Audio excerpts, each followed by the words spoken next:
আমাকে বলতে হুজুর দেখাশোনা কথা কবেন, আগে চারিদিকে দেখবেন হুজুর। আচ্ছা আপনারা বলেন, কেউ যদি আমাকে বলে দেখাশোনা কথা কবেন আর ইমান আসা, কি দেখবা? একমাত্র আল্লাহ ছাড়া অন্য কারো দিকে মানুষের খেয়াল করা জায়েজ নাই। অথচ আমরা বর্তমান পরিবেশে পুলিশ টুলিশ, র্যাব ট্যাব, বর্তমান সরকারের ক্যাডার ফ্যাডার এগুলো সব দেখে তারপর ওয়াজ করতেছি। আল্লাহ বলতে বক্তা তুই ওয়াজ কর, কিন্তু তোর ইমানই নেই। তোর এখন কি নেই, কথা কর না কেন? হ্যাঁ, তো 1 নম্বর শর্ত, 1 নম্বর বিষয়, 1 নম্বর কি কথা খেয়াল করেন। অধিকাংশ মানুষ বাংলাদেশ থেকে মারা যাচ্ছে বেঈমান হয়ে, বেঈমান হয়ে মারা যাচ্ছে। আল্লাহ কোরআনে বলেছেন লা তামুতুন্না ইল্লা ওয়া আনতুম মুসলিমুন, মুসলমান না হয়ে তোমরা কেউ মরো না।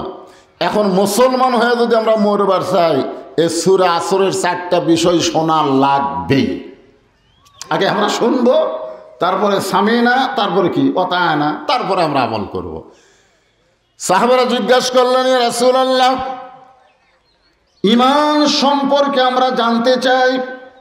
আল্লাহ রাসূল বললেন, ইকরার বিল লিসান, তাসদিক বিল জানান, আমল বিল আরকান, এরই নাম হলো ঈমান। কি বুঝলেন? ইকরার বিল লিসান, জবানে বলতে হবে লা ইলাহা ইল্লাল্লাহ। সহজ সহজ, লা ইলাহা ইল্লাল্লাহ বলা কোনো কঠিন না। কারণ যুদ্ধের সময় আমার এলাকার অনেক হিন্দুরা আমাদের চাইতে বেশি লা ইলাহা ইল্লাল্লাহর জিকির করছে, আমাদের চাইতে বেশি। কারণ পাকিস্তান আর্মি দেখলি লা ইলাহা ইল্লাল্লাহ, লা ইলাহা ইল্লাল্লাহ, তা আর্মিরা কি বলবি, ঠিক হয় ঠিক হয় ঠিক হয়। পরে দেশ স্বাধীন হওয়ার পরে এক হিন্দু মুরব্বী আমারে কইছে, বাজান মুসলমান কলমার দাম আছে রে। তা আমি বললাম, আপনি হিন্দু হয়ে মুসলমান কলমার দাম কেমনি বুঝলেন? বলে, যুদ্ধের সময় এই কলেমা মুখে জারি হওয়ার কারণে আর্মির গুলির থেকে বেঁচে গেছি। আমি কইলাম, দাদা এই কলেমা খালি মুখের মধ্যে থোছেন, এই কলেমা যদি কলিজার মধ্যে ঢুকাবার পারতেন তাহলে জাহান্নামের আগুন থেকে আল্লাহ আপনাকে বাঁচাইয়া দিত। তা আমরা কি খালি মুখত থুবো না ভিতর ঢুকাবো? এই জন্যে রাসূল বললেন তাসদিক বিল জানান, এই ইমানটা কলিজার মধ্যে ঢুকান লাগবে। আর কলিজার মধ্যে যখন ইমান ঢুকে যায়, ওই মানুষটার কাছে জীবনের চাইতে ইমানের গুরুত্ব বেড়ে যায়। এখন আপনারা বলেন, সত্যি করে বলেন, আমাদের কাছে জীবনের দাম বেশি না ইমানের দাম বেশি? মিথ্যা কথা। আল্লাহ কিন্তু আল্লাহু আলিমুম বিজাতিস সুদূর, আল্লাহ কিন্তু অন্তরের খবর জানে। খালি মুখে কইলে কাম হবে?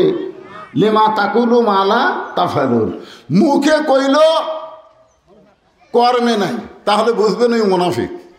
সত্যি অর্থে বলেন, এই মুহূর্তে বর্তমান বাংলাদেশের পরিবেশে আমাদের কাছে ইমানের দাম বেশি না জীবনের দাম বেশি? হ্যাঁ না, ইমানের দাম যদি বেশি হয় তাহলে আমরা জীবন বাঁচানোর জন্যে বাতিলের সঙ্গে কোনোদিন আপোষ করব না। দরকার হলে জীবন দিয়ে বাতিলের সঙ্গে মোকাবেলা করে ঈমান নিয়ে আমরা জান্নাতে চলে যাব। জোরে কোন কথা ঠিক কিনা? কারণ আপনি যত চেষ্টা করেন, আপনি যত চেষ্টা করেন, আমি যত চেষ্টা করি, মরবই। কারণ দুনিয়াতে আমরা বাঁচার জন্য আসিনি, দুনিয়াতে আমরা মরার জন্যে আসছি। জোরে কোন কথা ঠিক কিনা? সত্যি করে বলেন, দুনিয়াতে বাঁচার জন্য না মরার জন্য? তো মরার জন্য যদি এসে থাকি, রাসূল বললেন আমল বিল আরকান, ইমানের শেষ বিষয়টা হলো তুমি যে মুখে স্বীকার করলে, কলিজার মধ্যে জায়গা দিলা, এইটা আমলের মাধ্যমে প্রকাশ করা লাগবে। এই কয়টা তুলে দেন তো, এই কয়টা তুলে দেন। এই তোরা যা, সব যা, হ্যাঁ সব কটা তো এরা বুঝে কি? এরা ইমানের কি বুঝবি কন্ত? আমরা বুড়ে হয়ে বুঝতেছি রে। এই যা বাবা, যা যা তোরা যা। হ্যাঁ এই জায়গাটা আপনার পুরো করে বসেন। এই কিশোর কিশোর গ্যাং সব ভিতরে আসো। নষ্ট হওয়ার প্রথম সময় হলো এটা। হ্যাঁ এবার যে কয়টা 14ই ফেব্রুয়ারি ধরা পড়ছে বুঝলেন, সব 15, 16, 17 বছরের ছেলে আর 13, 14 বছরের মেয়ে ইউটিউবে ধরা পড়ছে। ওই প্রেম করবে যা ধরা পড়ছে, পুলিশেরা ধরা খায়, কে রে তোরা কি? তা এই বয়সের ছেলেরা, 13-14 বছরের ছেলেরা সবচেয়ে বেশি নষ্টের মূল। সরকার নিয়ম করছে বাল্য বিয়া বন্ধ, কিন্তু বাল্য প্রেম তো আর বন্ধ করেনি, সমান এখানে মিস কল মারতেছে। এই 13-14 বছরের হাতে কোনো বাপ যদি মোবাইল কিনা দেয়, ওই বাপও জাহান্নামে যাবে ওই বেটার সাথে, বুঝছে? হ্যাঁ, এই জন্য 13-14 বছরে যারা বসো, তোমাকে ওয়াজ হবে আজকে সূরা আসর দিয়ে। এখানে বিষয়টা হলো আমল বিল আরকান। সূরা আসরের 2 নম্বর বিষয় হলো আমিলুস সালিহা।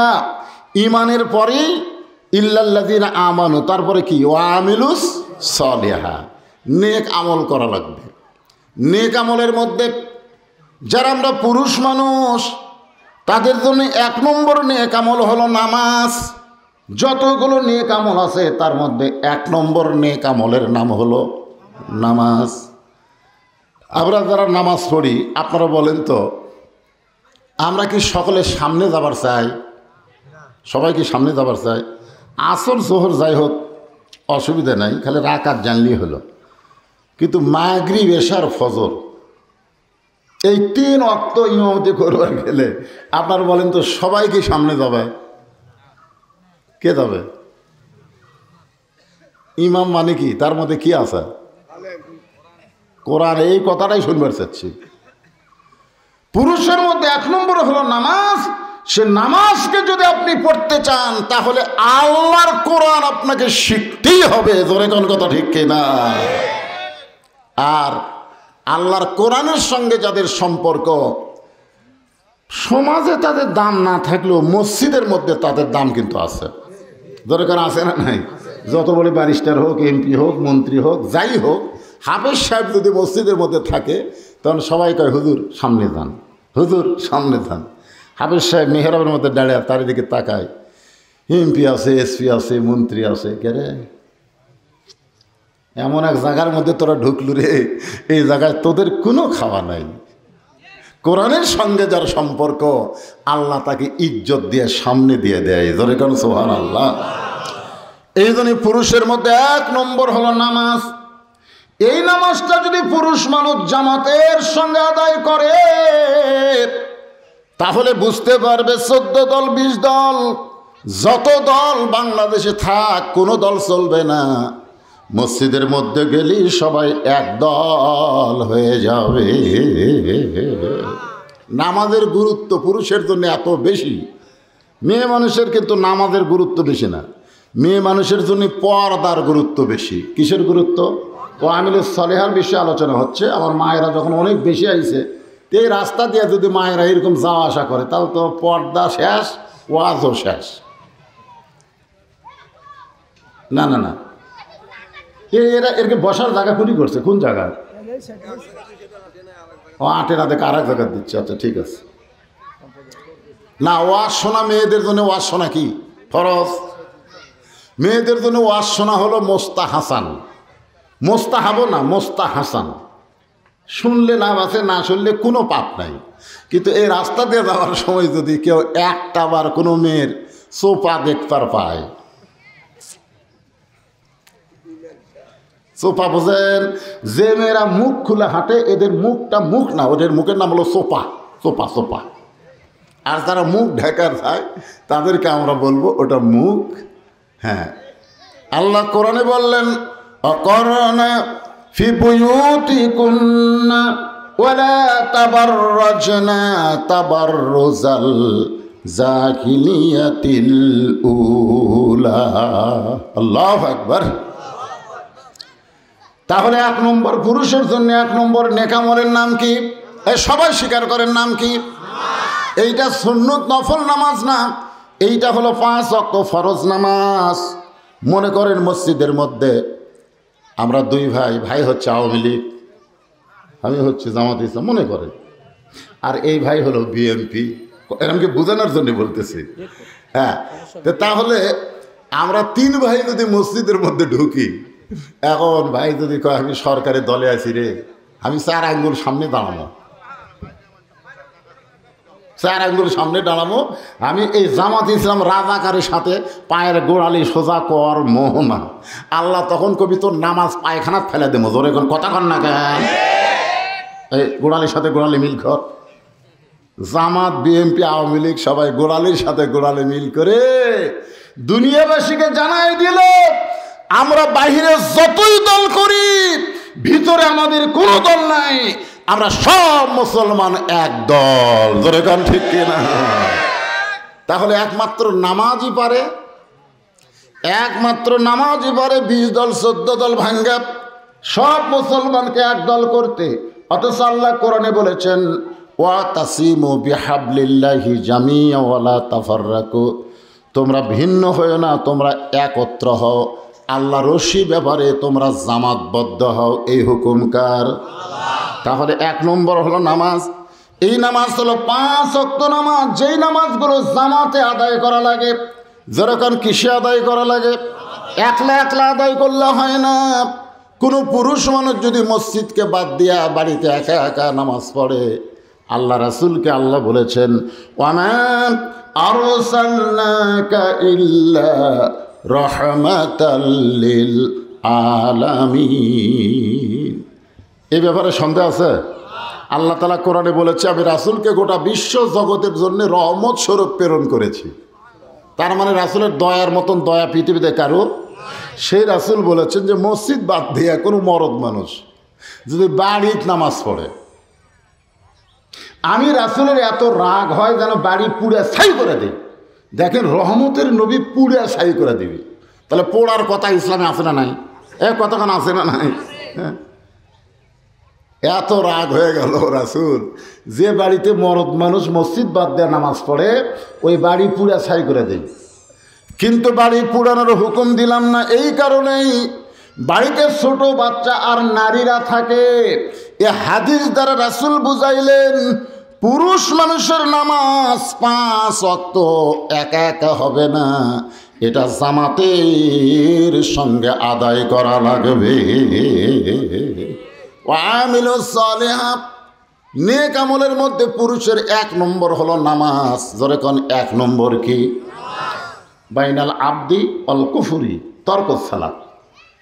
এটা হচ্ছে বুখারী এবং মুসলিম 2 হাদিসের মধ্যে আছে। কোরআনের পরে সবচাইতে নির্ভরযোগ্য কিতাবের নাম হলো বুখারী, তারপরে মুসলিম শরীফ। মুসলিম আর বুখারীতে একই হাদিস যদি থাকে তখন বলা হয় মুত্তাফাকুন আলাই। তো মুত্তাফাকুন আলাই হাদিস হচ্ছে বাইনাল আবদি অল কুফরি তরকুস সালাত। বান্দা আর কাফেরের মধ্যে পৃথক করার জিনিসটার নামই হলো নামাজ। যারা নামাজ পড়বে তারা হবে আল্লাহর বান্দা, আর যারা নামাজ পড়বে না তারা হবে কাফের। এখন আমার হেলাল ভাই তো মনে মনে চিন্তা করতেছে যে আমি একটা হাফিজি মাদ্রাসা করব, আর ভাই আমার নামাজের ওয়াজ করতেছে। শোনেন, হাফিজি মাদ্রাসা তারাই করবে যারা নামাজ জামাতে আদায় করে। জোরে কোন কথা কন না কে? হ্যাঁ, সবাই করবে না তো।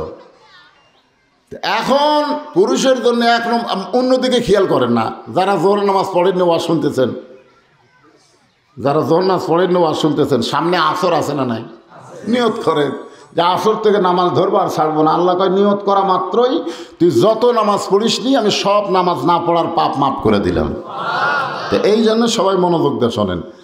আল্লাহ রাসূল বলেছেন মান তারাকা সালাতু মুতাম্মিদান ফাকাত কাফারা।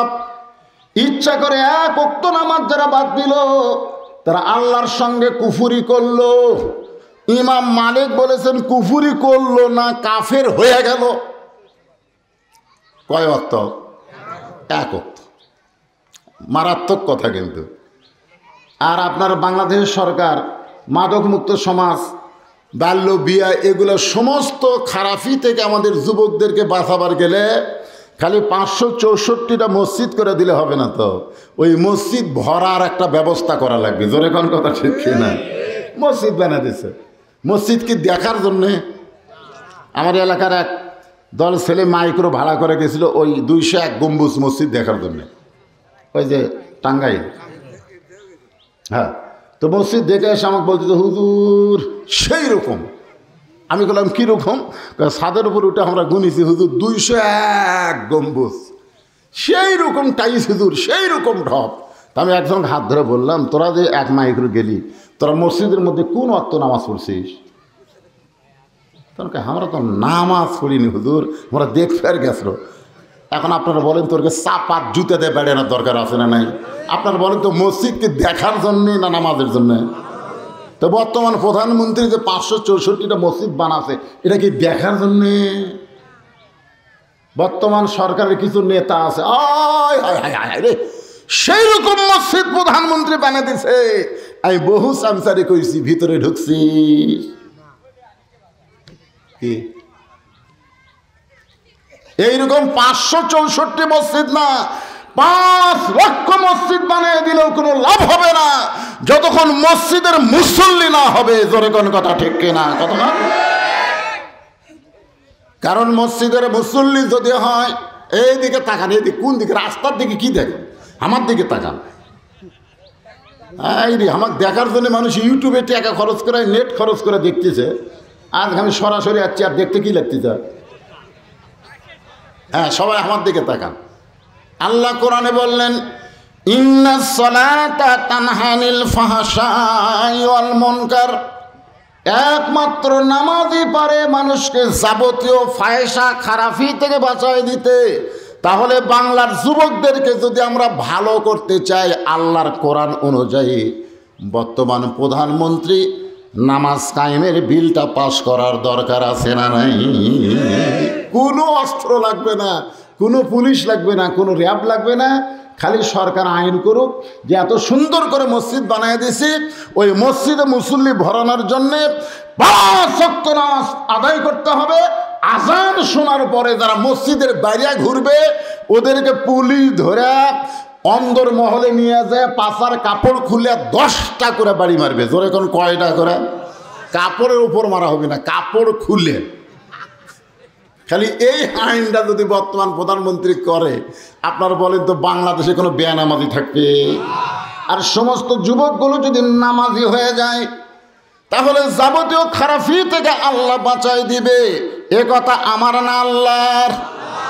এখন পুরুষ মানুষের জন্য আমিলুস সালিহার মধ্যে নামাজের কথা কইলাম, এখন আসতেছি মেয়েদের জন্য। আমার মায়েরা যারা পর্দার অন্তরালে বসে আছেন, মেয়েদের 1 নম্বর নেক আমল কিন্তু নামাজ না, 1 নম্বর নেক আমলের নাম হলো পর্দা। এই যে প্রত্যেক জুম্মায় ইমাম সাহেব মাইকের সাউন্ডকে বেশি করে দিল নাকি? না, এরকম ভন তো করতেছিল না, কিছু করছে না সে। আমি তো 38 বছর ওয়াজ করি, আমি জীবনে কোনো মাইকের দোষ ধরিনি। আমার ওয়াজের মধ্যে দেখবেন এই ভেড়া হলে আমি দোষ ধরি না। মাইকটা খুবই সুন্দর, ওয়াজ করে মজা পাচ্ছি, কিন্তু ফট করে কিবে না, ওই দিকে তাকালে হবে, বক্তার দিকে তাকালে পাগলা। হ্যাঁ, খুব খেয়াল করেন, এই যে প্রত্যেক জুম্মার সানি খুতবা ইমাম সাহেব শুনায় সাইদাতুন নিসায়ে আহলেল জান্নাহ ফাতেমাতুজ জোহরা রাদিয়াল্লাহু তাআলা আনহা। আপনারা শোনেন, এই ওয়াজটা কিন্তু আমার মা বোনদের জন্যে। ইমাম সাহেব জুমার দিনে বলে, কিন্তু মেয়েরা তো মসজিদে আসে না। আসে নাকি? আসে না, যার কারণে এই মেসেজটা তারা বুঝবার পারে না। আমরা মরদগুলা যে বাড়ির যা কমো যে হুজুর আমাকে এই কথা শোনাইল রে, সাইদাতুন নিসায়ে আহলেল জান্নাহ ফাতেমাতুজ জোহরা, এ কথাও আমরা বাড়ির যা কইনি। এই না করার কারণে আমাদের বউগুলা যা হসে ভাই, একটাও স্বামীর কথা শোনে না। জোরে কোন কথা ঠিক কিনা বলেন? এই জন্য আমার মায়েদের জন্য বলতেছি, মা, পুরুষের জন্য 1 নম্বর হলো নামাজ, আর নারীদের জন্য 1 নম্বর হলো পর্দা। এই পর্দাটা কি বোঝানোর জন্য বলতেছি, বড় পীর আব্দুল কাদের জিলানী রহমতুল্লাহ আলাইহি, নাম শোনেন নাই? উনি যখন জান্নাতুল বাকি জিয়ারত করতেছেন, যারা হজ করছেন তারা সবাই জানেন, রাসূলের রওজার পাশে একটু দূরে বিশাল একটা গোরস্থান আছে, যে গোরস্থানের নাম হলো জান্নাতুল বাকি। যেই গোরস্থানে কমপক্ষে 10,000 সাহাবী ঘুমায় আছে। সুবহানাল্লাহ বলেন। কম পক্ষে, বেশি আরও হতে পারে, কিন্তু কম পক্ষে 10,000 সাহাবী যেই জান্নাতুল বাকির মধ্যে ঘুম পাড়তেছে, সেই জান্নাতুল বাকি আব্দুল কাদের জিলানী রহমতুল্লাহ আলাইহি জিয়ারত করতেছে। আমরা যারা হজ করেছি জান্নাতুল বাকি জিয়ারত না করে মনের মধ্যে কোনো শান্তি পাওয়া যায় না। যারা হজ করছে তারা জানে ওই গোরস্থানের মধ্যে ঢোকা মানে জান্নাতের টুকরার মধ্যে ঢুকে যাওয়া। ধরে কর না সুবহানাল্লাহ। সেই জান্নাতুল বাকি আব্দুল কাদের জিলানী রহমতুল্লাহ আলাইহি জিয়ারত করতেছেন। এমন সময় পিছন দিক থেকে এক মুরিদ বলে, হুজুর আপনি চোখ বন্ধ করলে গোটা পৃথিবীর খবর বলতে পারেন, আপনি একটু চোখ বন্ধ করে দেখেন তো এই জান্নাতুল বাকির কোন জায়গায় মা ফাতেমার কবর। মুরিদ বলতেছে চোখ বন্ধ করলে পৃথিবীর খবর বলতে পারেন।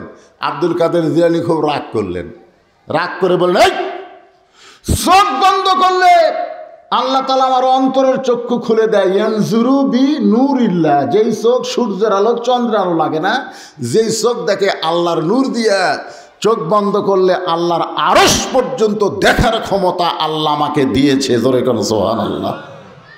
তুই এত দুর্বল রেওয়ায়াত করিস কেন? চোখ বন্ধ করলে গোটা পৃথিবীর খবর দেখতে পাই না, চোখ বন্ধ করলে আল্লাহর আরশ পর্যন্ত দেখতে পাই, কিন্তু জান্নাতুল বাকির কোন জায়গায় মা ফাতেমার কবর এটা কোনোদিন কেউ বলতে পারবে না।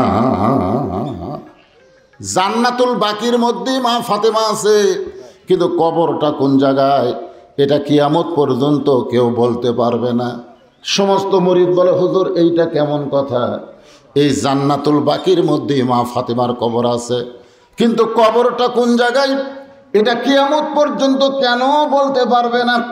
আব্দুল কাদের জিলানী বললেন, মা ফাতেমা হলো জোহরা। খুব খেয়াল করে শুনবেন, মা ফাতেমা হলো জহুরা। সমস্ত মুরিদ বলে, হুজুর জহুরা মানে কি?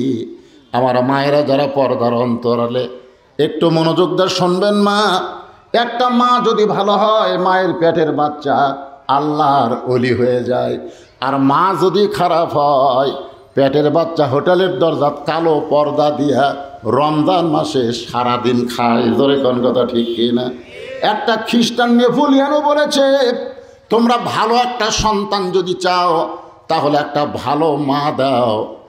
মা যদি ভালো হয়ে যায় আমরা ভালো ভালো সন্তান পাবো। ধরে কোন ঠিক কি না? এখনকার মায়েরা তো একেবারে মানে সিজার করা ছাড়া বাচ্চা নিচ্ছে না। সিজার করা।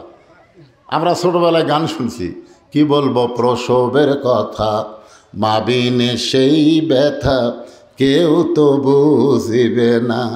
মাজন ঠেকিয়া সন্তানের দায়, অকালে মা মারা যায়, কেন সে মায়ের ভক্তি করো না। এমন দরদি ভবে কেউ হবে না আমার মা। মা গো, মায়ের পায়ের তলে সন্তানের কি জান্নাত। সেটা কোন মা? আচ্ছা, পরিমণির মতন যদি মা হয়, পরিমণি। এই যুবকেরা তোমরা বুঝতেছ, বুবলি, অপু সরকার, পরিমণির তো সন্তান আছে না? তোরা তো আছে না নাই? তখন ওরা যদি আল্লাহ মায়ের পায়ের তলে জান্নাত, ওই মাও দিবে আল্লাহ জাহান্নাম। আর সেই মায়ের পায়ের তলার জান্নাত কেমনে পাবি? মাই যদি জাহান্নাম হয়। এখানে মায়ের পায়ের তলে জান্নাত মানে কি, এইটা আমাদের বোঝা লাগবে। যখন লাগবে কি লাগবে না? সমস্ত মুরিদ বলে, হুজুর জহুরা মানে কি? আব্দুল কাদের জিলানী বললেন, জহুরা মানে যদি শুনতে চাও তাহলে শোনো। এশার নামাজের পরে হজরত আলী ঘরের মধ্যে ঢুকছে। এশার নামাজের পরে রাসূল বলেছেন, তোমরা কোনো গাল গল্প করবা না, বরং তোমরা ঘুমায়া যাবা। তোমরা এমন ঘুম দিবা যেন তাহাজ্জুদের মহব্বত আর ফজরের জামাত তোমাদের আদায় হয়। সুবহানাল্লাহ। এশার নামাজ পড়ে হজরত আলী ঘরের মধ্যে গিয়ে দেখে ঘরটা সুন্দর করে সাজায় রাখছে। হাসান হোসেনকে সুন্দর করে সাজাই দিয়া ফাতেমা সুন্দর করে সাজিয়ে গুজে বসে আস। ফাতেমা কিন্তু খুবই সুন্দরী। রাসূল বলেছেন, আমার মেয়ে ফাতেমা এত সুন্দরী, বেহেশতের হুরেরা দেখলে শরম পাবি। জোরে কর সুবহানাল্লাহ। বেহেশতের হুরদের চাইতেও ফাতেমাকে আল্লাহ সুন্দরী করে দুনিয়াতে প্রেরণ করেছে। সেই ফাতেমা সাজদা গুজা বসে আছে। হাসান হোসেনকে সাজা গুজা দিয়া ঘরটাও সুন্দর করে সাজাইছে। এখন আপনারা বলেন, কোনো পুরুষ মানুষ বাহির থেকে ঘরের মধ্যে গিয়া ঘর যদি এরকম দেখতে পায়, তাহলে সেই পুরুষ মানুষের মন খুশি হয় না বেজার হয়? আপনারা বাহির থেকে যখন ঘরের মধ্যে যাবেন, যাই দেখবেন আপনার বউ সাজা গোজা বসে আছে, সন্তানগুলো খুব সুন্দর, বিছনাপাটি খুব সুন্দর, ভালো লাগবে না? আর যাই যদি দেখেন বউ এবড়া থেবড়া, ইটি হলুদ লাগাতে হচ্ছে, ইটে গাও ঘামে একেবারে, কাপড় এমন একটা ময়লা, আপনার তখন মন কবি বেড়াই ভালো রে, বেড়া তো পরের বউ খুব সুন্দরী দেখলে। ঘরের মধ্যে ঢুকে নিজের বউকে দেখতেছি ব্যাসাইজ। আমি এই জন্য বলবো, মা ঘরের বাহির যখন হবেন, কালো পেতনি বউ তো বোরকা পরে রাস্তায় আসবেন, রাস্তার মানুষ আপনাদের দেখে যেন ভয় পায়। আর ঘরের মধ্যে যখন থাকবেন, স্বামীর জন্য সাজাগুজা থাকবেন, স্বামী আপনার চেহারা দেখে রাস্তার কোনো নারীর দিকে যেন একবারও না তাকায়। জোরে কোন কথা ঠিক কি না? এটাই আল্লাহর আইন। হযরত আলী ঘরের মধ্যে ঢুকে আল্লাহর শুকরিয়া আদায় করতেছে। মা ফাতেমা হাসান হোসেনকে বুকের মধ্যে নিয়ে বলতেছে, বাবা তোমরা দুই ভাই একটু অন্য ঘরে যাও, তোমার বাবার সঙ্গে আমার গোপন কিছু গল্প আছে। হাসান হোসেন মুস্কি মুস্কি হাসতেছে। মুস্কি মুস্কি হাসার কারণ হলো, মা যখন তাদের দুই ভাইকে বলতেছে কানে কানে, তোমরা দুই ভাই একটু অন্য ঘরে যাও, তোমার বাবার সঙ্গে আমার গোপন কিছু গল্প আছে, তখন ওই দুই ভাই বুঝবার পারছে মা সাইদা গুইজা যখন বসে আছে, বাবার সাথে গোপন গল্প, মানে ওরা বুঝবার পারছে। এই জন্য আল্লাহ রাসূল বলে, তোমাদের সন্তান যখন বুঝবার মতন বয়স হবে, তখন সন্তানের সামনে বউকে আদর করা যাবে না। দেখছেন ইসলাম কত সুন্দর। তো সাহাবেরা বললেন, হুজুর সন্তান বোঝার মতন বয়স কখন হয় আমরা তো জানি না। আল্লাহ রাসূল বললেন, যতদিন সন্তান মায়ের স্তনের দুগ্ধ পান করবে, ওই পর্যন্ত সন্তান দেখবার পারবে কিন্তু বুঝবার পারবে না। যখন স্তনের দুগ্ধ ছেড়ে দিবে, ছেড়ে দেওয়ার বয়স হবে, ওই সময় সন্তান খালি দেখবে না, ওটা আবার মেমোরির মধ্যে লোড করবে। মনে করেন তাহলে 2.5 বছর বাচ্চার সামনে আপনার বউকে যদি আপনি আদর করেন, ওই বাচ্চা বাড়া এসে বলতে পারে আব্বা তাই মাছ চাপে ধরছিল। এই জন্যে নিজের জন্ম দেওয়ার সন্তান 2.5 বছরের বয়সের যদি ঘরের মধ্যে থাকে, আমার হালাল বউকেও আমি আদর করতে পারবো। এরই নাম হলো ইসলাম। আর আমাদের বাংলাদেশ 90% মুসলমানের দেশে 14ই ফেব্রুয়ারি হাই হাই হাই, প্রত্যেকটা পার্কে কি হয়ে গেল রে, শরম নাই লজ্জা নাই। একটু খেয়াল করেন, হাসান হোসেন যখন অন্য ঘরে চলে গেছে, এমন সময় ফাতেমা দরজা বন্ধ করে দেয়। ফাতেমা যখন দরজা বন্ধ করেছে, আপনি বলেন তো, যে বউ সাইজা গুইজা ঘরের দরজা বন্ধ করে দেয়, তখন স্বামীর মনের মধ্যে একটা বুঝ আসে কি আসে না?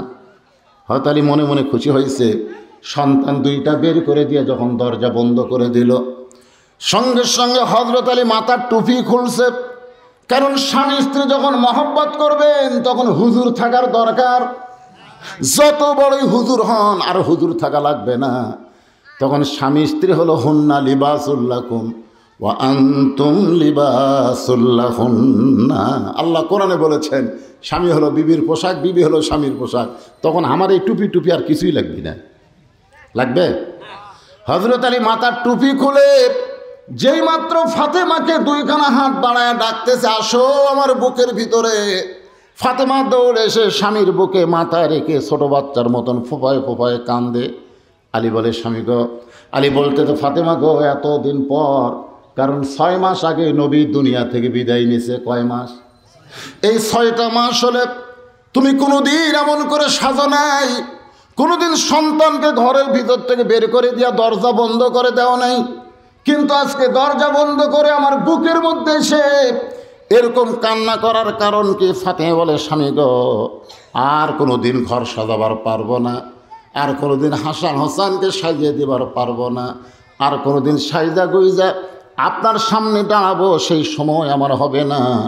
কারণ আজকে গভীর রাত্রে ফাতেমার মৃত্যু হবে। যেই মাত্র কইছে ফাতেমার মৃত্যু হবে, গাছের গোড়া কাটলে গাছটা যেমন ঠাস করে পড়ে যায়, হযরত আলী তেমনি পড়ে গেলেন ঘরের মাঝায়। মা ফাতেমা মুচকি মুচকি হেসে উপরে নিয়ে কপালে একটা চুমা খায়। এখানে একটা বিষয় লক্ষণীয়, যিনি গভীর রাত্রে মৃত্যুবরণ করবেন তিনি হাসতেছেন, আর মৃত্যুর খবর শুনে স্বামী কাঁদতেছে। আপনার বলেন তো, যার মৃত্যু হবে সেই তো কাঁদবে, কিন্তু সে হাসতেছে কারণ জানে মুসলমান হয়ে কেউ যখন দুনিয়া থেকে বিদায় নিবে তার মৃত্যুটা কোনো কষ্টের মৃত্যু হবে না। আল্লাহ বলেছেন, ইন্নাল্লাযীনা ক্বালু রাব্বুনাল্লাহু সুম্মা ইসতাকামু তাতানাজ্জালু আলাইহিমুল মালাইকা আল্লা তাখাফু ওয়ালা তাহজানু ওয়া আবশিরু বিল জান্নাতিল্লাতী কুনতুম তুআদুন। আয়াতের মধ্যে কি বলা হলো জানেন? আপনি আল্লাহকে রব বলে স্বীকার করে এর প্রতি যদি ইস্তেকাম থাকতে পারেন, ওই অবস্থায় যদি আপনার মৃত্যু হয়, আল্লাহ বলেছেন রহমতের ফেরেশতা নাজিল করে দুনিয়ার মানুষ দিয়ে কথা বলাবো না, ফেরেশতা দিয়ে তোমাদেরকে বলানো হবে। তোমাদের কোনো ভয় নাই, তোমাদের কোনো চিন্তা নাই, ওই দুনিয়া থেকেই জান্নাতের 8টা দরজা খুলে দিলাম। এখন আপনারা সত্যি করে বলেন তো ভাই, অন্তর থেকে বলেন, মুসলমানের মরে যাওয়া কি ভালো না খারাপ? বাঁচাটাই খারাপ রে। এখন ফাতেমা মৃত্যুবরণ করবে গভীর রাত্রে, মুচকে মুচকে হেসে স্বামীর মাথাটা উরাতের উপরে নিয়ে কপালে একটা চুম্বন দিয়ে বললেন, স্বামী গো, এমন করে আপনি কাঁদবেন না, কারণ আসলে যাইতে হবে। এটা হলো ইমানের সবচাইতে দামি কথা, সবচাইতে দামি কথা। আসলে কথা কন না কেন? যারা বলতেছেন না তারা যাবেন না।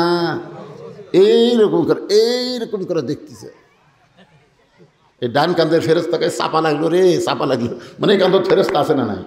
ফেরেশতাকে চাপ দেয়, এইরকম করে দেখতেছে। ভাই কি দেখতেছেন? 7 তলা হচ্ছে ভাই, রড বাইর করে থুছি, আর 2 তলার অনুমোদন আছে, মানে 9 তলার অনুমোদন পাশে। 7 তলা বানাছে আর 2 তলা রড বাইর করে থুছে, এইরকম করে দেখতেছে। তখন 2 কান্দের 2 ফেরেশতাকে, আল্লাহ এই শয়তানের কান্দ তার থাকবো না, এই শালার কান্দর থেকে আমাকে লাভ কি? যেই বাড়ি থাকা যাবে না সেই বাড়ি বারবার দেখে, যেই কবরে যাওয়া লাগবে সেই কবরের কথা একবারও মনে করে না। এই পুরা শয়তান। জোরে কোন কি শয়তান? আর আপনি কোন আমরা শয়তানের কান্দর থেকে লেখবো কি? প্রতি ধাপে ধাপে তাই কবরের দিকে হাঁটতেছে, তাই বিল্ডিংয়ের দিকে তাকা থেকে দেখতেছে। আর শরম আছে? বাইরে মন খারাপ করেন না, আসলে যাইতে হবে। এই কথাটা সবাই বলেন। তোমরা যারা যুবক কচি কাছা মোবাইলটা ফিল্ডিং মারতেছে, মিস কল মারতেছে, তোমরাও কও। হ্যাঁ হাসতেছে। কে আগে যাবি? দাদা? এ বাবা তুমি আমার সব খেয়াল করো, আগে কে যাবে? সত্যি কথা কন তো, আগে কে যাবি, দাদা না নাতি? তো আল্লাহ এই বিশ্বাস যদি কলিজা থাকে, তাহলে বুড়া মানুষ দেখে চিৎকারে মারেন কে? মিছিল করছে নড়াইল, আমার জীবনে একটা বাস্তব অভিজ্ঞতা। 2 ঘন্টা ধরে মিছিল করছে, ফাঁসি চাই, ফাঁসি চাই, ফাঁসি চাই, ফাঁসি চাই, যুদ্ধ অপরাধীর ফাঁসি চাই। ইমরান এই সরকারের নেতৃত্বে 2 ঘন্টা মিছিল করে মিছিল শেষ। এখন ডিসকভার মোটর সাইকেল ছিল, 2 যুবক যাচ্ছে, যাওয়ার সঙ্গে বুড়া মানুষ বলতেছে, বাবা কি করলাম? ফাঁসির মিছিল করলাম, দেখে শোনা যাও। তখন 2 ছেলে বলতেছে, বুড়া আমরা চ্যাংড়া আছে, আমার চোখ ভালো আছে। বুড়া কয়, বারে একটা ভালো কথা করলাম, দেখে শোনা যাও। আর ওই নড়াইল চৌরাস্তা, বুঝলেন, মাশরাফি যে এলাকার এমপি, চৌরাস্তা আমি প্রতি বছর মাহফিল করি, ওই মাশরাফি প্রধান অতিথি থাকে। তো এখন ওই জায়গায় তারা উত্তর দিক থেকে দক্ষিণ দিকে যাবে, বুঝলেন, আর পূর্ব দিক থেকে হানিফাও আমা আনা মিনাল মুশরিকিন।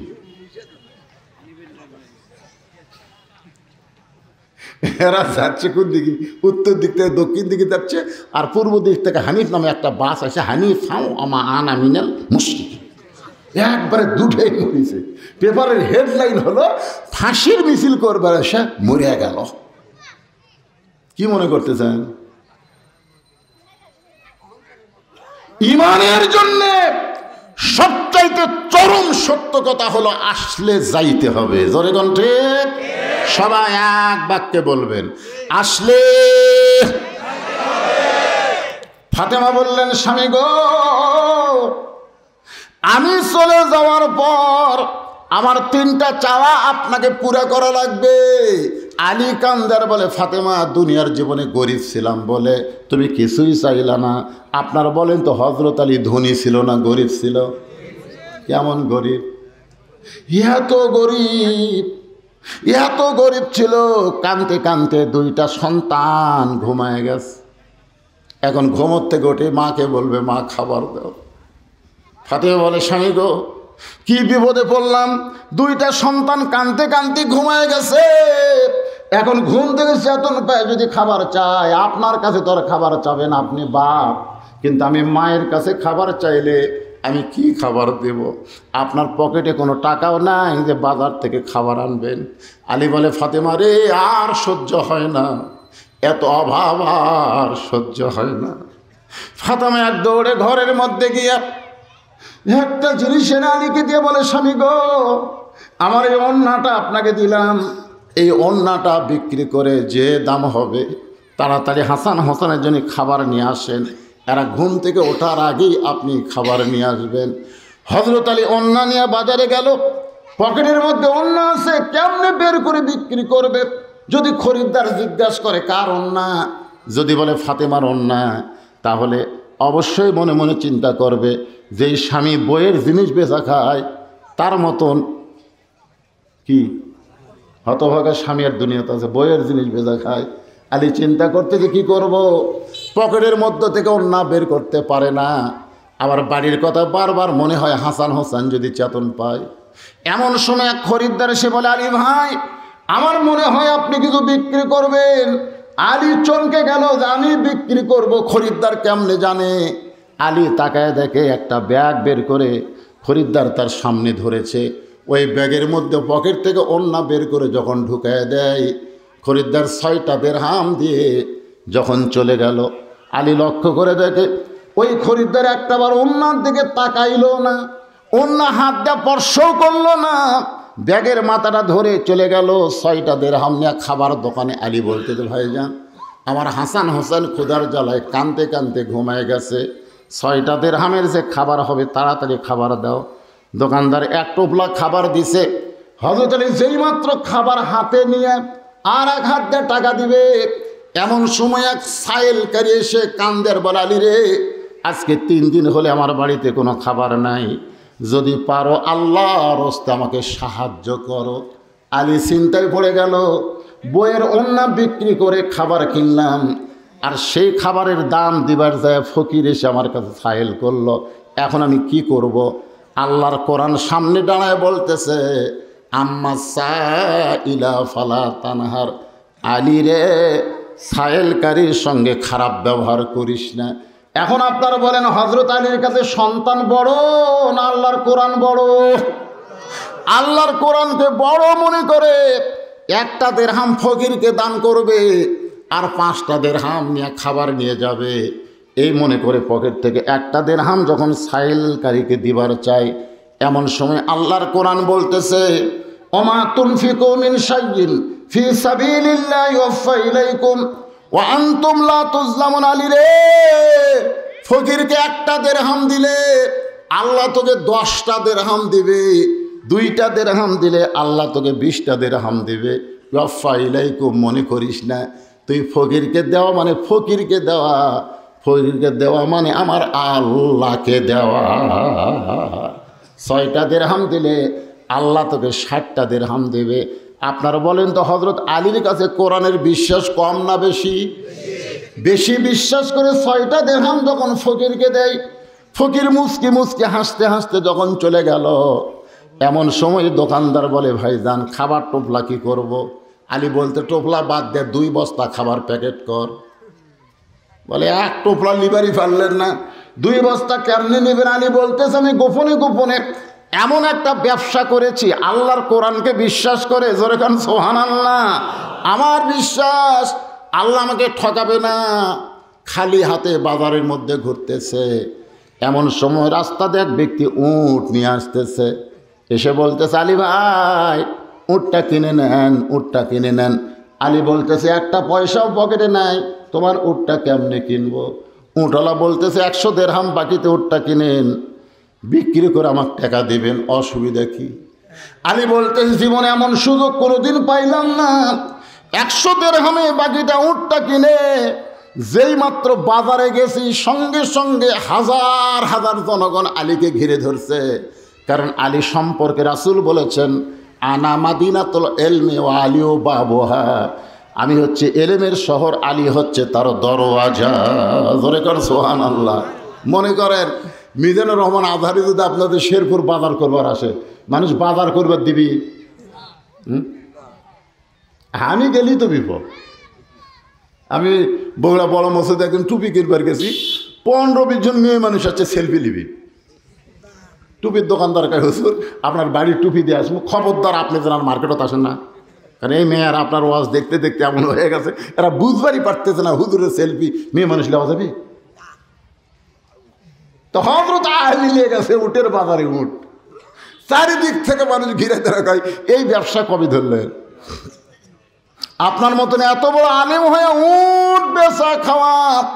এমন সময় এক খরিদ্দার এসে কানে কানে কয়, আলী ভাই আপনার মতন মহান ব্যক্তি বাজারে থাকার সময় নাই, উটটার দাম কত নেবেন? আলী বলতেছে, ভাইরে একটা দাম কইয়া দে, বেচে চলে যায়। বলে 160 দিরহাম দিয়া দিলাম। জোরে গন সুবহানাল্লাহ। 160 দিরহামে উটটা বিক্রি করে উটওয়ালাকে 100 দিরহাম দিয়া বাকি 60টা দিরহাম দিয়ে 2 বস্তা দোকানদার 2 বস্তা খাবার আলীকে দিছে। 2 কান্দে 2 বস্তা নিয়ে ফাতেমার ঘরের দরজায়, ফাতেমা দরজা বন্ধ করে দিছে। ফাতেমা জানলা দিয়ে তাকায় দেখে অন্য বিক্রি করার টাকা দিয়ে বড় জোর 1 টোপলা খাবার হবে। 2 বস্তা খাবার কোথায় পাইল? দরজা বন্ধ। আলী বলে, ফাতেমা অনেক ওজন বস্তারা, তাড়াতাড়ি দরজা খুলে দাও। ফাতেমা বলতেছে, আগে বলেন 2 বস্তা খাবার কোথায় ফেলেন? অন্য বিক্রি করে বড় জোর 1 টোপলা খাবার হবে, 2 বস্তা খাবার কোথায় ফেলেন? না বললে আমি দরজা খুলব না। আমার হাসান হোসেন না খাইয়া মরা যাক, আমার কোনো আপত্তি নাই, কিন্তু ঘুষের টাকা সুদের টাকা আর কিছু কিছু আমি বাড়ির মধ্যে ঢুকতে দিব না। আজকে যদি ফাতেমার মতন প্রত্যেকটা মেয়ে হয়, তাহলে একটা স্বামীও ঘুষ খাবি না। জোরে কথা কন না কেন? ঘুষ খাবে? ওই বেতন পাই 6,000, বাসা ভাড়া 12,000, কিন্তু টাকা পায় কোথায়? বউ কোনো দিনও পায় না। সিলভার কেনে না, ইলিশ নিয়ে আসে, বেতন 9,000 আর ঘুষ হচ্ছে 1 লাখ। এমন এক জায়গার চাকরি করে ভাই, খালি ঘুষই আর ঘুষ। চিন্তা করে দেখেন, ফাতেমা দরজা বন্ধ করে দিছে। আলী বলতেছে, দরজা খোলো, আমার ঘাড়ে ব্যথা লাগতেছে। ফাতেমা বলে, আগে বলেন 2 বস্তা কোথায় পেলেন? না বলা পর্যন্ত আমি দরজা খুলব না। আল্লাহর কোরআন বলতেছে, আর রিজালু কাওয়ামুনা আলান নিসা, পুরুষেরা নারীদের উপরে থাকবে। জোরে গান সুবহানাল্লাহ। এখন ফাতেমা দরজা না খুললে কি হবে? হযরত আলী 2 বস্তা নিয়ে আল্লাহর নবীর দরবারে, নবী তখন বসেছিলেন, নবী দৌড়ে এসে আলীর কান্দর থেকে 2 বস্তা নামায় নিলেন। সুবহানাল্লাহ। আলী বলতে যে, হুজুর আপনি কত ভালো, কিন্তু আপনার মেয়েটা তো ভালো না। আলী বলতে, দেখ আমার ফাতেমার বিরুদ্ধে কথা বলিস কেন? বলে, দীর্ঘ সময় দরজার দাঁড়িয়েছিলাম, 2 বস্তা কোথায় পাইলাম, না বললে দরজা খুলবে না। নবী বলতে যে, ফাতেমা যদি দরজা খুলতো তুমি কি আমার কাছে আসতে? আলী বলে, হুজুর তাহলে তো আসতাম না। নবী বলেন, আলী রে, ফাতেমা দরজা বন্ধ রাখার কারণ হলো আমার কাছে তোরে পাঠায় দিছে। আমি তোর কাছে জানতে চাই, ও আলী বলতো, যে খরিদ্দার তোর কাছ থেকে অন্য কিনলো সেই খরিদ্দারকে তুই চিনিস? আলী বলতেছে, আসলেই তো তাই। আমি তখন পকেট থেকে অন্যায় বার করলাম না, দুনিয়ার কোনো মানুষকে আমি বলার সাহসই পেলাম না। এমন সময় খরিদ্দার আমার কাছ থেকে অন্য নিল। রাসূল বলে, আলী রে, কোন ফকির তোমার কাছে ভিক্ষা নিছে তুমি কি বলবার পারো? আলী কান্দার বলে, রাসূলুল্লাহ আমি তো জানি না। আল্লাহর নবী বলে, আলী রে, কোন উটওয়ালা তোর কাছে উট বিক্রি করলো তুই কি তারে চিনিস? বলে, না হুজুর আমি চিনি না। যে তোর কাছ থেকে উট কিনে নিল তুই কি বলতে পারিস? আলী বলতেছে, আমি কিছুই জানি না। রাসূল বলে, আমি জানি রে আলী, আমি তোকে জানাবো বলে ফাতেমা তোর জন্য দরজা খোলে নাই। ধরে কর না সুবহানাল্লাহ। বাজান গো, এখানে 4টা বিষয় আছে, প্রত্যেকটা বিষয়ের মধ্যে সুন্দর করে একটা শিক্ষা আছে। আমি এই শিক্ষাগুলো আপনাদের সামনে দিব। আর ফাতেমা, হজরত আলী ফাতেমার উরাতের উপরে মাথা দিয়া শুয়ে আছে, মনে আছে না? ভুলে গেছেন? আমি চলে যাব, আমার 3টা চাওয়া আপনাকে পুরা করা লাগবে। এই 2টা ওয়াজ রাইখা মাত্র 10টা মিনিট এই মাদ্রাসার জন্যে আপনাদের কাছে আমি একটু 2খানা হাত পাঠাবো। যদি এটা প্রাইমারি হইতো তাহলে হাত বাড়ান লাগতো না, সরকারের দায়িত্বে 3 তালা হতো। জোরে কোন কথা ঠিক কিনা? কারণ আকডম বাগডম ঘোড়াডম সাজে, ঢাক ঢোলক ঝাঁঝর বাজে। এই মিথ্যা শিক্ষার জন্যে মানুষের কাছে ভিক্ষা করা লাগে না। আর জালিকাল কিতাবুল লা রাইবা ফিহি হুদাল লিল মুত্তাকিন, আল্লাহর এই কোরআন শিক্ষা দেওয়ার মাদ্রাসার জন্য আপনাদের কাছে হাত বাড়ান লাগে। আল্লাহ তাআলা কি উপায় আপনাদের জান্নাতে নিবে, এই জন্য মাদ্রাসাগুলো আপনাদের দ্বারা তৈরি করায় নিবে। ধরে কোন ঠিক কিনা? একটা ওসিলা লাগবে না? যেভাবে কলম তুলা থসে এখন 1 তালা না করলে তো মাদ্রাসাই চালু করা যাবে না। আমাকে আমার হেলাল ভাই বলছে, হুজুর মাদ্রাসা চালু করার জন্যে অন্তত 1 তালা কমপ্লিট করাই লাগবে, তাছাড়া তো মাদ্রাসা চালু করা যাচ্ছে না। এ পর্যন্ত অনেক টাকা খরচ করে কলম তুলেছে, এখন কলমের পর ছাদ দেবে, দেওয়াল দেবে, মাদ্রাসা চালু হয়ে যাবে ইনশাল্লাহ। আগামী বছর আস্তে আস্তে দেখবেন এই মাদ্রাসায় আলিফ বা তাসা শুরু হয়ে গেছে, 2-1জন ঝুঁকা ঝুঁকা কোরআন শরীফ পড়বে। এই দৃশ্যকে আপনারা দেখবার চান না ভাইজান? আপনারা সকলেই মিলে আল্লাহর হস্তে একটু মাশাআল্লাহ, কি নাম বাজানের? মশিউর রহমান। আল্লাহ সর্বপ্রথম এই নবীর ঘর মাদ্রাসার জন্য 1000 টাকা দান করেছে। আল্লাহ তার দানকে কবুল করেন, আল্লাহ নেক নিয়ত নেক আজপরা করেন। রহমান, ওর বাপের নাম হলে আশরাফ আলী, মারা গেছে। ওনার বাপের 10,000 টাকা। লিল্লাহি তাকবীর। ভাইজান শোনেন, একটা ব্যক্তি দান দিবেন না, উঠে যাবেন না। আপনি দান দিবেন না, বসে থাকেন ভাই। আপনার ওটার কারণে মাহফিলের সামান্য যদি ক্ষতি হয়, আল্লাহ আপনার ঈমান আমলের ক্ষতি করে দিবে। কারণ কোরআনের মাদ্রাসার জন্য আশরাফ আলী মারা গেছে, তাই না? রুহের মাগফিরাতে তার ছেলে 10,000 টাকা দান করেছে। আমরা একটু দোয়া করব, আল্লাহ আশরাফ আলীর কবরকে জান্নাতের টুকরা বানায় দেন বিরহমাতিকা ইয়া আরহামার রাহিমিন। ডাক্তার আজাদ আমাকে খুব পপুলার ডাক্তার। কোনটা সেটা? 5,000 টাকা। মাশাআল্লাহ। পালস ডায়াগনোসিসের মালিক, পালস ডায়াগনোসিসের মালিক ডাক্তার আজাদ সাহেব 5,000 টাকা দান করেছে নগদে। আল্লাহ তার দানকে কবুল করেন, আল্লাহ নেক নিয়ত নেক আশা পুরা করেন। আল্লাহুম্মা আমিন। আচ্ছা ঠিক আছে। আলমগীর হাফেজ, আলমগীর হাফেজ আলমগীর 2,000 টাকা দান করেছে। আল্লাহ তার দানকে কবুল করেন, আল্লাহ নেক নিয়ত নেক আশা পুরা করেন। আল্লাহুম্মা আমিন। সাজ্জাদ 1500 টাকা দান করেছে। আল্লাহ সাজ্জাদের দানকে আল্লাহ আপনি কবুল করেন। আল্লাহুম্মা আমিন। ব্যাগ না ঘুরতেছেন কেন? ব্যাগটা তুলবেন। মেয়েদের মধ্যে দান, মেয়েদের মধ্যে তুলতেছে, তোলা শেষ। হ্যাঁ, মায়েদের মধ্যে বিশ্বস্ত লোক। আজকে একজন যার না যায় টেকালে কিন্তু আরেক দিকে দৌড় মারবি, পরে খোঁজ পাবেন না। বাচ্চু, ও বাচ্চু মারা গেছে, তার স্ত্রী 1500 টাকা দান করেছে। আল্লাহ বাচ্চুর কবরকে জান্নাত করেছে, আল্লাহ তার দানকে কবুল করেন। এই মাদ্রাসার সেক্রেটারি, ছবি করেছেন মাদ্রাসার সেক্রেটারি। আর 1000 দিলে তো একটা মানানসই হয়। বাকি লেখা তো দিয়ে দেওয়া না 1000 এই আপনারা বসেন, এখন আমার আলোচনা শুরু। আর আদায় লাগছে, পরে আপনারা আদায় করবেন। সুলতান মাহমুদ 500 টাকা দান করছে, আল্লাহ কবুল করেন। এক টানা আসর বলতে হবে, আর কোনো আদায় টাদায় নেই। সব চাপে বসেন তো, চাপে বসেন। কি সুন্দর বসা ছিল রে। টাকা দেওয়ার কথা শোনা শয়তান তুলে দেয়। কে? আলহাজ আব্দুল মান্নান উসরন 1100 টাকা দান করছে। আল্লাহ তার দানকে কবুল। আপনারা একটু ধৈর্য ধরার কারণ টাকা কি কম আদায় হলো? দেখেন টাকা ঠিক, কিন্তু ওই যে মিন শারিল ওয়াসওয়াসিল খান্নাস, খান্নাস করছে আর ওয়াজ হবে রে, আদায় শুরু করছে আর ওয়াজ হয়। এই কয়েক তুলিছে করে ভিতরে বসো, বসো সবাই বসো।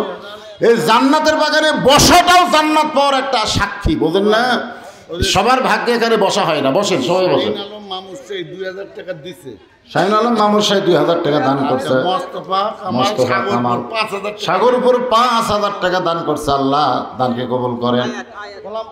আয়াত, এর নামে আয়াত। মাশাআল্লাহ, কোরআনের আয়াতের সাথে নাম রাখছে আয়াত। 500 টাকা দান করছে। আল্লাহ দানকে কবুল করেন। আল্লাহুম্মা আমিন। একটু জিকির করেন লা ইলাহা আলহাজ ইব্রাহিম 1000 টাকা, নাম বলে নাই, 1000 টাকা। আল্লাহ দান এখন থেকে যারা দান করবেন আর নাম বলার দরকার নাই, খালি সমানে দিয়ে যান। লিল্লাহি তাকবীর। মাদ্রাসা তৈরি করতে গেলে সিমেন্ট লাগবে, রায়হান একাই 20 বস্তা সিমেন্ট, জোরে বলেন মারহাবা। এরকম কেউ যদি সিমেন্ট দেন তাহলে নাম লেখা দেন, অসুবিধা নেই। এই গ্রামেরই এক মেয়ে, ওই রাজশাহী রংপুর মেডিকেলের ছাত্রী, প্রথম বর্ষ, ও ওর বাপের কয়ে তার জন্য দোয়ার জন্য 5000 টাকা দিছে। সামনে রংপুর মেডিকেলের ছাত্রী, তার মানে ভবিষ্যৎ ডাক্তার, ভবিষ্যৎ ডাক্তার না, তার বাপে কয়ে আব্বা বসে আছে না, ভবিষ্যৎ ডাক্তার হচ্ছে। 5000 টাকা দেন। এই তো বাবা 5000 টাকা, বাপ কোনটা? মাশাআল্লাহ, ডাক্তারের বাবা রে। 5000 টাকা লাভ, ফার্স্ট ক্লাস ডাক্তার হিসাবে তার মেয়েকে আল্লাহ কবুল করেন, জোরে করেন আমিন। এই গ্রামে তো মাশাআল্লাহ সব হচ্ছে পারে, সব এইরকম একজন বিশাল শিক্ষিত মানুষ আজকের মাহফিলে যিনি প্রধান অতিথি, তাই বলে এই গ্রামের নাকি? জামাই কার জামাই? যে জায়গা দিছে 400 টাকা। ও আচ্ছা, তারই জামাই। ঢাকাতে মিটিং দেখে আসতে। আচ্ছা ঠিক আছে, আসবেন না পারো, জামাই ছাড়েন না। 1 লাখ টাকা জামাই দিবার বলেন। না, উনি 10 কাঠা জমি অলরেডি দিছে। দিছে মাশাআল্লাহ মাশাআল্লাহ। শ্বশুর দিছে 4 কাঠা না কয় কাঠা, আর তার জামাই দিছে 10 কাঠা জমি এই মাদ্রাসায়। আল্লাহ তাদের দানকে কবুল করেন। মানিক হোসেন বগুড়া 1000 টাকা দান করছে, আল্লাহ কবুল করেন, আল্লাহুম্মা আমিন। জমিলা 500 টাকা দান। ভাই এমন কিছু টাকা ধরে তুন তো, আমি একটু ওয়াজ না করলে আর বুঝা পাবি না, বুঝেন না? আজ কি ওয়াজ করেন, এটা বুঝা পাবি না তো, মানে আপনি ওয়াজ করেন কিন্তু এই টাকার হাতত দেওয়া হবে না, টাকার হাতে দেবো না। হ্যাঁ সেটাই সময় তো আর বেশি নাই, বুঝতেছেন না? 4:15 বাজে গেছে, আসলে আজান দিলে তো আর কেউ ওয়াজ শুনবে না। ভাই যান, যারা এই আশেপাশে একটু সামনে আসেন তো, ফাঁক না থেকে সামনে আসেন। আলহাজ মতিয়ার রহমান সভাপতি সাহেবের ছোট ভাই, উনি 10 বস্তা সিমেন্ট। আলহাজ মতিয়ার রহমান সভাপতি সাহেবের ছোট ভাই 10 বস্তা সিমেন্ট দান করবে, আল্লাহ কবুল করেন। খুব যদি আপনার বলেই নেন, লেখে নেন, এটি পরে একসময় মোনাজাতের আগে বলে দেবো, অসুবিধা। আর একটা প্রয়াস শেষ করেন, নুরুল আলম 1 লাখ টাকা দিন। লিল্লাহি তাকবীর। নূর আলম সাহেব 1 লক্ষ টাকা, ধরে বলেন মারহাবা। কি সুন্দর নাম, নূর আলম। আল্লাহ গোটা জগতের নূর হিসাবে কবুল করো, বাচ্চা কাচ্চা কবুল করো, পরিবারের প্রতি রহম করো, তার মাকে হেদায়েত দান করো, ধরে কোন আমিন। একটু মনোযোগ দিয়ে কথাগুলো শুনবেন। আল্লাহ রাসূল বলেন, আলী রে, যেই খরিদ্দার তোমার কাছ থেকে ওড়না কিনেছে, এইটা দুনিয়ার কোনো মানুষ নয়। ফাতেমার পর্দাকে আল্লাহ এত পছন্দ করে, ফাতেমার ওড়না দুনিয়ার কোনো মানুষ কিনুক, এটা আল্লাহ চায় না। ফাতেমা পর্দা নিশি, সেই ফাতেমা অভাবের কারণে ওড়না বিক্রি করতে স্বামীরে দিছে, সেই ওড়না দুনিয়ার কোনো মানুষ কিনুক, এটা আল্লাহ পছন্দ করে না। বিধায় আল্লাহ রহমতের ফেরেশতাকে মানুষ বানায়া তোমার কাছে খরিদ্দার করে পাঠায়া দিছে। আল্লাহ 6টা দিরহাম দিয়ে ওই ওড়নাটা কিনছে কে? ফেরেশতা না, মূলত আল্লাহই কিনেছে ফেরেশতার মাধ্যমে। ওড়নাটা বর্তমানে যত্ন করে জান্নাতের মধ্যে আল্লাহ রাইখা দিয়েছে।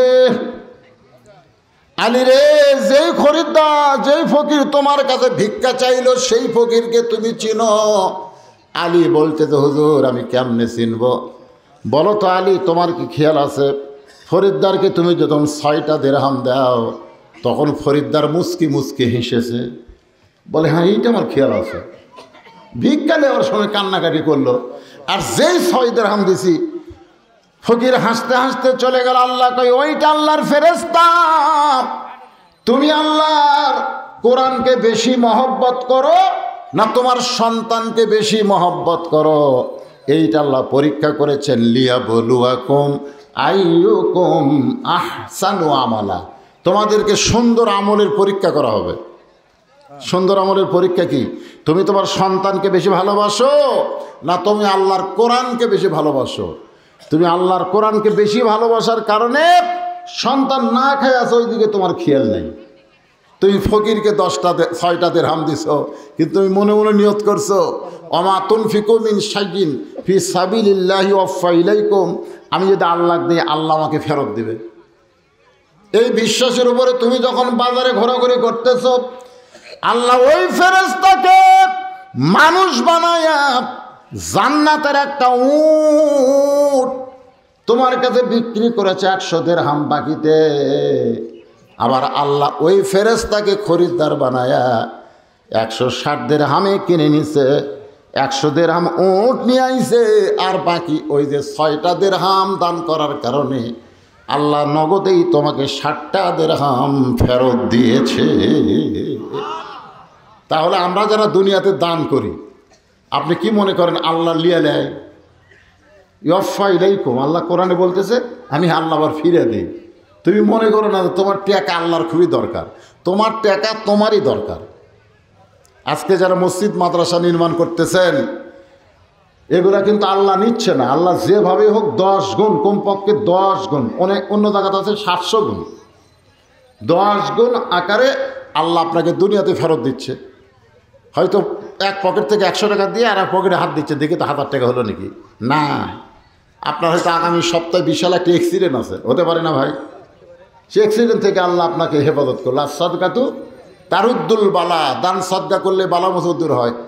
টাইলসেলা গোসলখানা, বউ সাবান দেয় কাপড় চোপড় পরিষ্কার করছে, আবার পানি নিবার দিয়ে পাও পিছলা পড়ে গেল, মাজা ভাঙ্গা গেল, বউগুলার হচ্ছে না, পঙ্গু হাসপাতাল নিয়ে যাওয়া লাগতেছে। 1.5 লাখ টাকা খরচ হবে। আপনি খালি 1.5 টাকা দান করলেন, ওই 1.5 লাখ টাকার বিপদ থেকে আল্লাহ বাঁচায় দিল। জোরে কর সুবহানাল্লাহ। ফাতেমা বলে, স্বামী গো, আমি মরে যাওয়ার পর আমার 3টা চাওয়া আপনাকে পুরা করা লাগবে। 1 নম্বর চাওয়া হলো রাতের অন্ধকারে মৃত্যুবরণ করব, রাতের অন্ধকারই আমাকে দাফন করা লাগবে।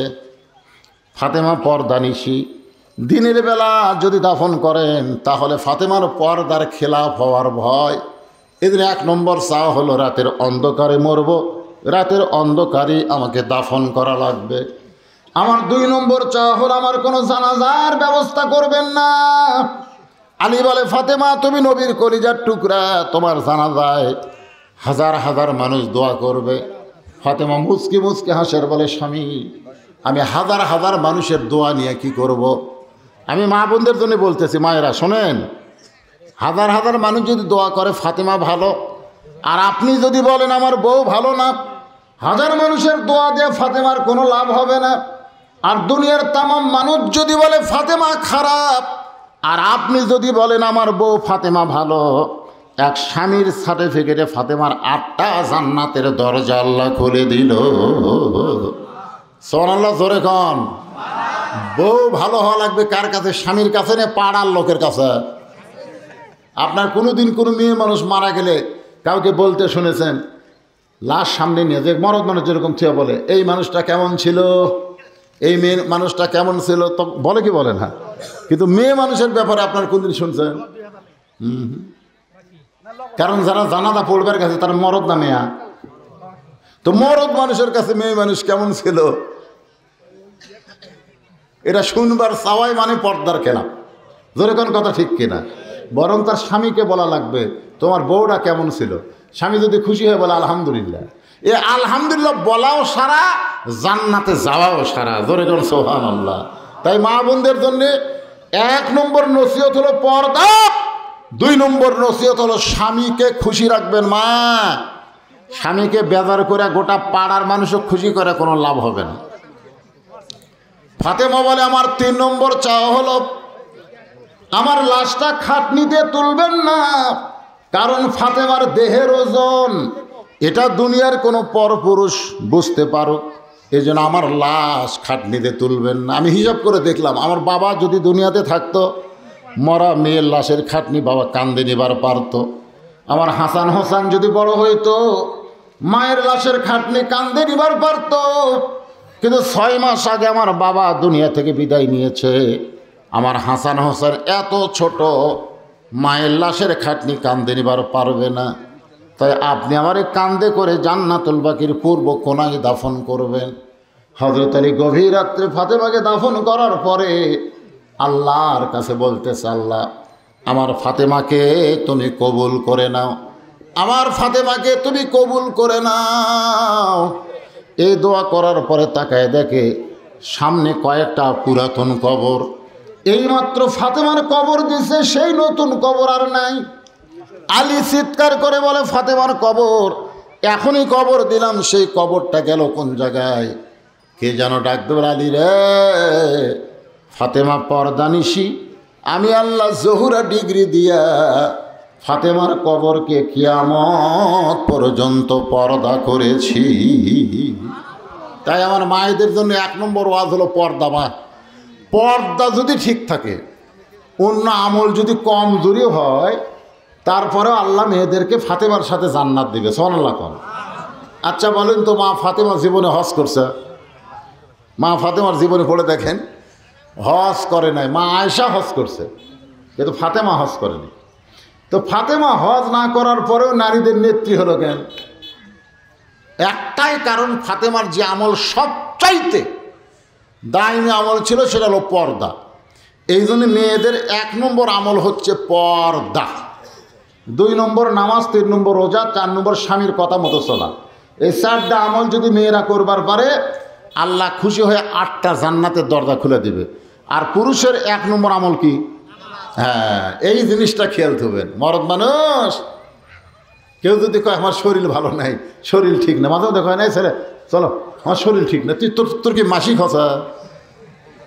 মেয়ে মানুষ মাঝে মধ্যে বলতে পারে শরীর ঠিক নেই, মরদ মানুষের শরীর ঠিক থাকবে না। 5 ওয়াক্ত নামাজ গেল। 3 নম্বর বিষয় হলো অতাওয়া সাওবিল হক। সূরা আসরের 3 নম্বর বিষয় কি? অতাওয়া সাওবিল হক। হক কথা বলতে হবে, হক পথে চলতে হবে। হক কথা বলতে, হক পথে চলতে যদি নানা রকম বিপদ আপদ মুসিবত আসে, অতাওয়া সাওবিল সবর, আল্লাহ বলেছেন ধৈর্য ধারণ করা লাগবে। ধৈর্যের মাধ্যমে হকের পক্ষে বাতিলের মোকাবেলা করতে হবে। অধৈর্য হলে চলবে না। জোরে কোন কথা ঠিক কিনা? অধৈর্য হলে চলবে না। রাসূলকে মক্কা থেকে বের করে দিছে, রাসূল গভীর রাত্রে হিজরত করছে। আচ্ছা মনে করেন ধৈর্য কম না বেশি? আবার মদিনাতে আসার পরেই কিন্তু আল্লাহ রাসূল ধৈর্য ধারণ করে মুসলমান নিয়ে কাজ করতেছে, কিন্তু মক্কার কাফেররাই মদিনা আক্রমণ করার জন্য এসে গেছে। তখন আল্লাহ রাসূল সাহাবীদের বললেন, আমরা ধৈর্য ধারণ করছি, ওরা যা চাইছে আমরা তাই করছি, ওরা মক্কা ছাড়ে দেবের করছে আমরা তাও ছাড়ছি, এখন মদিনা যদি আক্রমণ করবার আসে তাহলে তোমরা যাও, আগে মারবা না, ওরা মারলে তোমরা বাধা দিও। কি দিয়ে? ঢাল দেয়। ওরা তরবারি মারবে, তোমরা ঢাল দেয় বাধা দিও। বাধা দেওয়ার পরে আবার মারে, আবার বাধা দিও।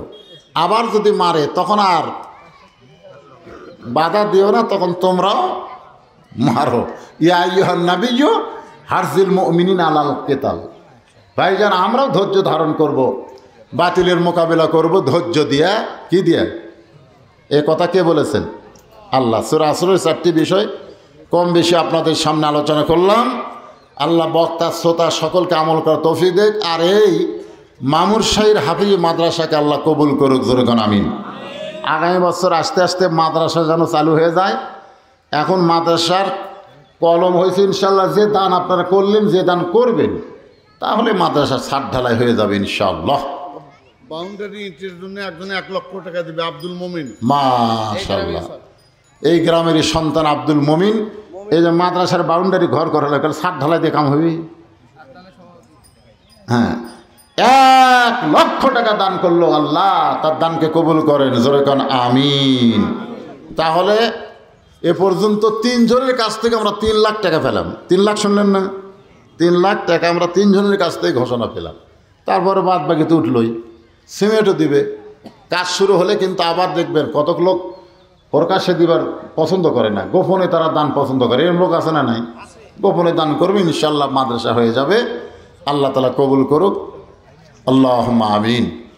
আল্লাহুম্মা আনতাস সালাম ওয়া মিনকাস সালাম, তাবারাকতা ইয়া যাল জালালি ওয়াল ইকরাম। আয় আল্লাহ তাআলা, দীর্ঘ সময় সূরা আসর থেকে আপনাদের সামনে আলোচনা করলাম, বিশেষ করে নামাজ আর নারীদের পর্দাকে নিয়ে আলোচনা করেছে। আল্লাহ মেহেরবানি করে আজকের মাহফিল আমাদের সকলের হেদায়েতের জন্যে, নাজাতের জন্যে, জান্নাতের জন্যে কবুল করে নাও। এই মাহফিলের শুরু থেকে শেষ পর্যন্ত যত আলোচনা হয়েছে আল্লাহ, এর মধ্যে যদি ত্রুটি হয়, ভুল হয়, মাফ করে দাও। এর যা হাদিয়া মঞ্জুর করো সোনার মদিনায় নবী পাকের রওজা মোবারকে পৌঁছে দাও।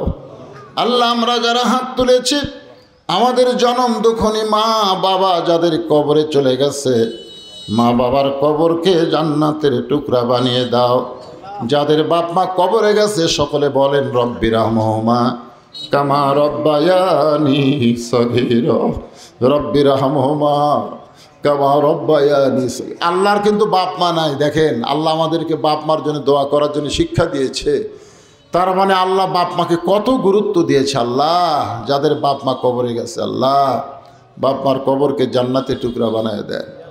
আমার হেলাল ভাইয়ের বাবা মসজিদের পাশে শুয়ে আছে, আরে কত মহব্বত করতো, কয়েকবার আমার বাড়িতে গেছে। আল্লাহ, এলাকায় যত মাহফিল হতো প্রত্যেক মাহফিলে গিয়ে আমাকে বাপজান বাপজান বলে ডাকতো।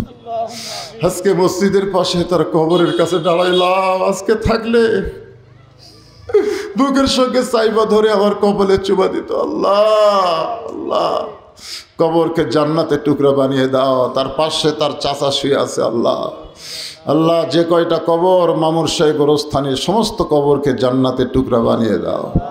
আল্লাহ, এই মাদ্রাসাকে মহব্বত করে নগদে বাকিতে আজকে যারা দান করেছে, আল্লাহ সকলের দানগুলোকে জান্নাতের বিনিময়ে কবুল করো।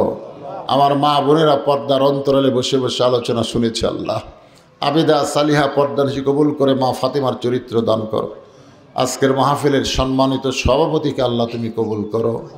আল্লাহ, আজকের মাহফিলের বর্তমান ভারপ্রাপ্ত চেয়ারম্যান, সামনে ইলেকশন আসতেছে, আবার চেয়ারম্যানের পদে দাঁড়াবে। আল্লাহ, এছাড়াও আর একজন যুবক, আল্লাহ যুবলীগের সভাপতি দোয়া চেয়েছে। আল্লাহ, তরিজ্জমান তাসা, তুমি যাকে সম্মান দিও দাও, তাকে সম্মানের মালা পরায় দিও। আল্লাহ, এই আল্লাহ মেহেরবানি করে অত্র এলাকার প্রতি রহমত বরকতের দরজা খুলে দাও। গোটা বিশ্বের মুসলমানকে হেফাজত করো।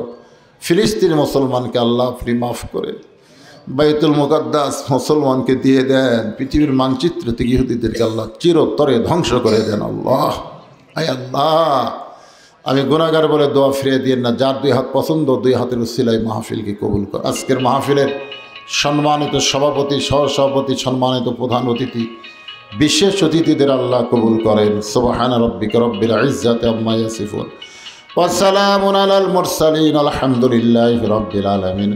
ওয়াজাল আখিরাতি কালিমাতুন লা ইলাহা ইল্লাল্লাহু মুহাম্মাদুর রাসূলুল্লাহ সাল্লাল্লাহু আলাইহি ওয়াসাল্লাম। আসসালামু আলাইকুম।